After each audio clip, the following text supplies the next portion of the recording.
అయినటువంటి వ్యతిరేకత కనిపిస్తూ ఉన్నది. యాంటీ ఇన్కంబెన్స్ తీవ్రంగా పెరుగుతుంది. నేను అనేక ప్రభుత్వాలను చూశాను. 2 సంవత్సరాల్లో ఇంత యాంటీ ఇన్కంబెన్స్ ప్రభుత్వ వ్యతిరేకత తెచ్చుకున్నటువంటి ప్రభుత్వం బహుశా భారతదేశంలో నారా చంద్రబాబు నాయుడు గారి ప్రభుత్వం అని నేను అభిప్రాయపడుతున్నా. ఎందుకంటే నారా చంద్రబాబు నాయుడు గారు ఈ 2 సంవత్సరాల్లో 7 కలెక్టర్ల సమావేశం పెట్టాడు. ఈ కలెక్టర్ సమావేశాలు సుదీర్ఘంగా నిర్వహించటం, దానిలో ఊకదంపుడు ఉపన్యాసాలు చెప్పటం, వారికి ఏదో చెయ్యాలని ఉద్బోధ చేయటం, ఒక్కటి కూడా ఈ 7 సమావేశాల్లో కలెక్టర్లను ఉద్దేశించి మాట్లాడినటువంటి మాటల్లో ఒక్కటి కూడా ఇంతవరకు అమలు చేయనటువంటి పరిస్థితి. 7 సమావేశాలు మాత్రం చాలా ఆర్భాటంగా చేశారు. మొదటి కాన్ఫరెన్స్ కలెక్టర్ల కాన్ఫరెన్స్. సమర్థులకే ప్రోత్సాహం. ఎవరు సమర్థులు?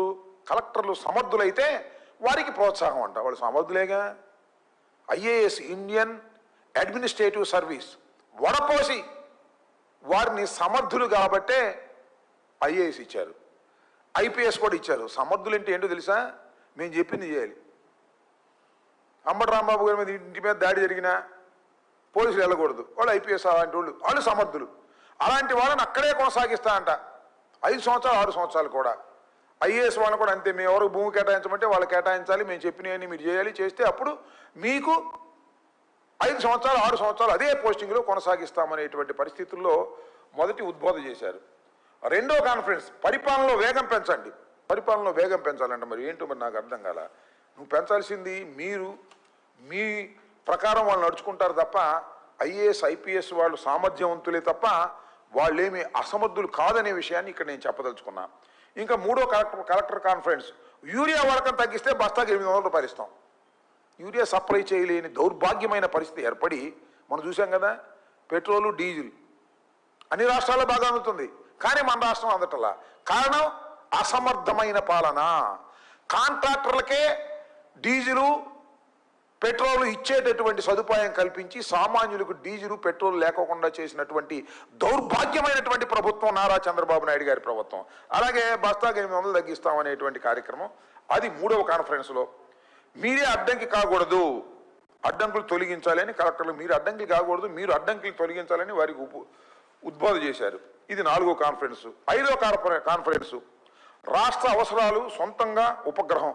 రాష్ట్ర అవసరాలకి సొంతంగా ఉపగ్రహాన్ని ఏర్పాటు చేసే కార్యక్రమాన్ని కలెక్టర్ కాన్ఫరెన్స్లో మాట్లాడుతున్నాడు. అవసరాలకు ఉపగ్రహం ఎవరంటే నారా లోకేష్ని ఏర్పాటు చేసుకుని ఉపగ్రహం లాగా ఆయన్ని డిఫాక్టో కంప్లైంట్ లాగా తయారు చేసే, డిఫాక్టో చీఫ్ మినిస్టర్ లాగా వ్యవహరించేటటువంటి పరిస్థితి తీసుకొచ్చి రాష్ట్రాన్ని అధోగతి పాలు చేసేటటువంటి కార్యక్రమం చేస్తున్నారు. ఇకపోతే 6వ కలెక్టర్ల సమావేశం ఐఎస్బి తరహాలో ఐఎస్బి తరహాలో ఐఎస్ఏ అంటే త్వరలో ఇండియన్ స్కూల్ ఆఫ్ అగ్రికల్చర్ ఏర్పాటు చేస్తాం. అన్ని కోతలు తప్ప ఏది ఇంతవరకు సాధ్యపడలేదు. కడప ఉక్కుకు శ్రీకారం. కడప ఇది 7వ దానిలో. ఈ విధంగా 7 సార్లు కలెక్టర్ల సమావేశాన్ని నిర్వహించి ఆర్భాటంగా వాళ్ళకు ఉపోద్ఘాతం చెప్పి వారిని ఉత్సాహపరిచినట్టుగా మాట్లాడి ఒక్కటంటే ఒక్క కార్యక్రమం కూడా చేయలే. నేను మనవి చేస్తున్నా, ఈ 2 సంవత్సరాల కాలంలో ఒక్కటైనా మంచి పరిపాలనా సంస్కరణ తీసుకొచ్చినటువంటి సందర్భం ఉందా అని అడుగుతా ఉన్నా. నారా చంద్రబాబు నాయుడు గారు మీరు అద్భుతమైనటువంటి పరిపాలనా దక్షులని రోజు కొడుతున్నారు. మీరే కొడతారు. ఈనాడు ఆంధ్రజ్యోతి మీకున్నటువంటి ఎల్లో మీడియా మొత్తం కొడతా ఉంటుంది. అసలు మోడీ కన్నా కూడా సీనియర్ మా చంద్రబాబు నాయుడు గారు, పరిపాలనా దక్షుడు, కొత్త సిద్ధాంతాలు కనిపెట్టినటువంటి వ్యక్తి అని దప్పాలు కొట్టుకోవటం తప్ప ఒక్క పరిపాలనా సంస్కరణ మేము తీసుకొచ్చాం. అనేక పరిపాలనా సంస్కరణలు తీసుకొచ్చాం. గ్రామ స్థాయికి పరిపాలన తీసుకురావాలని సెక్రటేరియట్లు పెట్టేటువంటి సందర్భం మాది.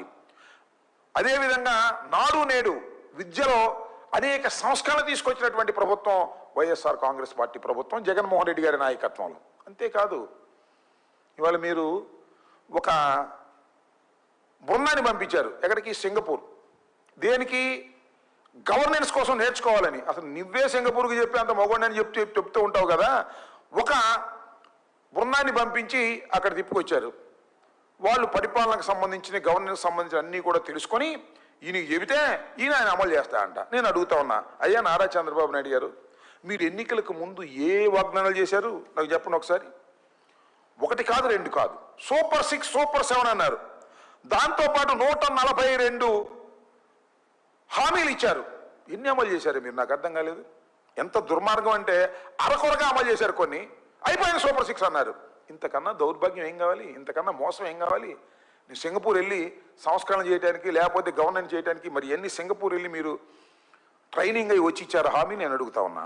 ఒకటే ఆడబిడ్డ నిధి నెలకు 15,100 చొప్పున ఏడాదికి 18,000 ఇస్తామన్నారు. ఇచ్చారా? మోసం చేశారు కదా.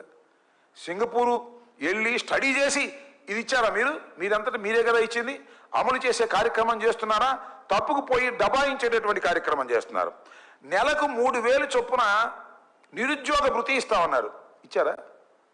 ఇవ్వరా, అదే కొట్టారు. అంతేకాదు ఎస్సీ ఎస్టీ బీసీలకు మైనారిటీలకు 4,000 చొప్పున 50 ఏళ్ళు పైబడితే వారికి 4,000 చొప్పున పెన్షన్ ఇస్తా ఉన్నారు.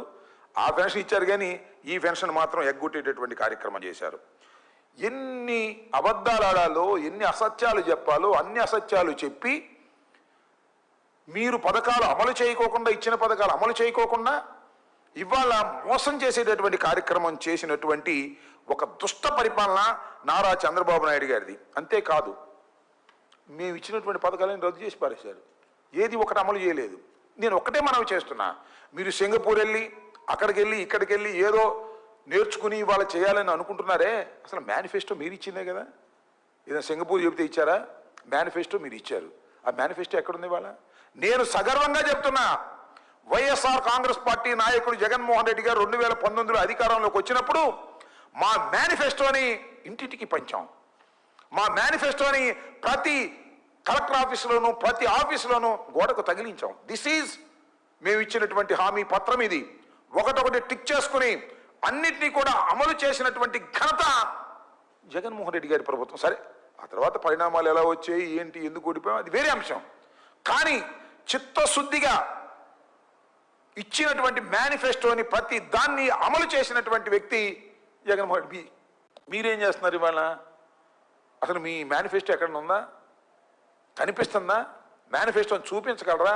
అసలు చంద్రబాబు నాయుడు గారి జీవితంలో ఎప్పుడు ఒకటే, మేనిఫెస్టోని ప్రకటిస్తారు, ఆ మేనిఫెస్టోని తర్వాత దాన్ని కనపడుకోకుండా మాయం చేసేటటువంటి ఒక మోసపూరితమైన వ్యవహారాలు చేస్తారు, గారడీలు చేస్తారు. మనం చిన్నప్పుడు చూస్తాం కదా, చిన్నప్పుడు మేము చదువుకునేటప్పుడు గారడీలు ఉండేవి.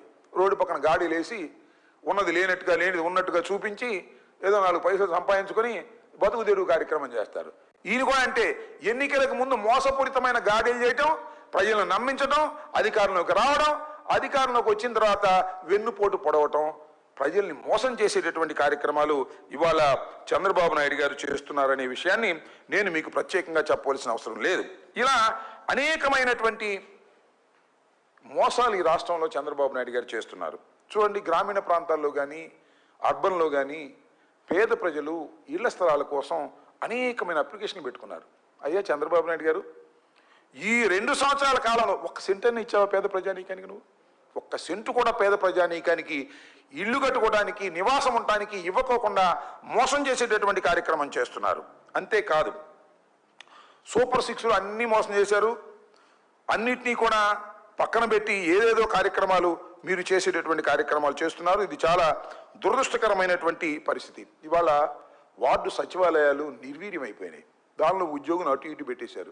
ఇవాళ ఏదైనా ఒక అప్లికేషన్ పెట్టుకుంటే గ్రామాల్లో సమాధానం చెప్పేటటువంటి అధికారులు లేని ఒక దౌర్భాగ్యమైనటువంటి పరిపాలన ఇవాళ గ్రామ స్థాయిలో ఉండటానికి కారణం మీ చంద్రబాబు నాయుడు గారు అనేది గట్టిగా గుర్తుపెట్టుకోవాలని కూడా ఈ సందర్భంగా నేను చెప్తున్నా.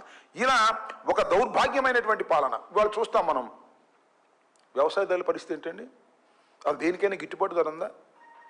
ఒక పంట కాకపోతే ఒక పంట అన్నా, ఏ పంటకి గిట్టుబాటు ధర రాక లేక కొనేవాడు లేక బజార్లో పడేస్తున్నారు. మొక్కజొన్న కానీ ధాన్యం కానీ ఏ పంటకి కూడా, పొగాకు కానీ ఏ పంటకి కూడా మద్దతు ధర లేనటువంటి దౌర్భాగ్యమైన పరిస్థితి వల్ల ఏర్పడి అలోలక్షణాన్ని పరిస్థితులు ఇవాళ రైతులు బాధపడతా ఉంటే దిక్కుముక్కు లేనటువంటి పరిస్థితి. ఇక హాస్టల్ సంగతి చూద్దాం.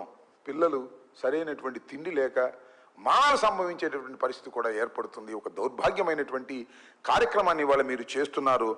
ఆసుపత్రులు చెప్పాల్సిన అవసరం లేదు. ఆరోగ్యశ్రీ, పేద ప్రజల కోసం ప్రారంభించినటువంటి ఆరోగ్యశ్రీ, డాక్టర్ వైఎస్ రాజశేఖర రెడ్డి గారు శ్రీకారం చుట్టినటువంటి ఆరోగ్యశ్రీ, ప్రతి పేదవాడు కార్పొరేట్ ఆసుపత్రిలో గుండె ఆపరేషన్ చేయించుకోవాలని భావించి ప్రవేశపెట్టినటువంటి ఆరోగ్యశ్రీలో అనేకమైనటువంటి వ్యాధులకు పేదవారికి ఉచితంగా వైద్యం చేసేటటువంటి కార్యక్రమం పెద్ద మార్పు తీసుకొచ్చింది ఈ సమాజంలో పేద ప్రజానీకం పట్ల.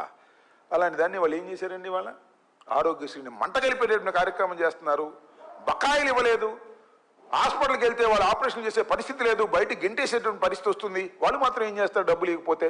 ఇలాంటి దౌర్భాగ్యమైనటువంటి పరిస్థితుల్లో ఇవాళ ఈ రాష్ట్ర ప్రభుత్వం వ్యవహరిస్తూ ఉంది. అంతేకాదు ఇవాళ ఫీజు రీయింబర్స్మెంట్ లేకపోతే చివరికి సర్టిఫికెట్లు ఇవ్వట్ల. పిల్లలు వెళ్తే పిల్లలకు సర్టిఫికెట్ ఇవ్వకుండా బయటికి గంటేసేటువంటి పరిస్థితి. ఈ రకమైనటువంటి దౌర్భాగ్యమైనటువంటి కార్యక్రమాలు నారా చంద్రబాబు నాయుడు గారు పరిపాలనలో సాగుతూ ఉంది. దీన్ని ప్రజలు గమనించాలని కూడా ఈ సందర్భంగా మనవి చేస్తున్నాను.